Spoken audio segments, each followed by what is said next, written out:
Hey, Kathy, it's Dawn. I wanted to say that I just discovered that we actually can have divide our group into a couple parts uh, using the basic version of Zoom, which is what I have too. So go into your account, log in to your account, and under Settings, scroll down, way down,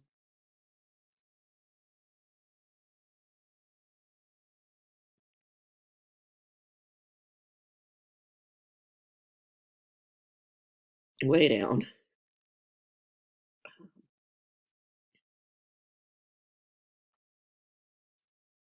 and go to Breakout Room and click Turn it on, and allow host to assign participants to breakout rooms when scheduling.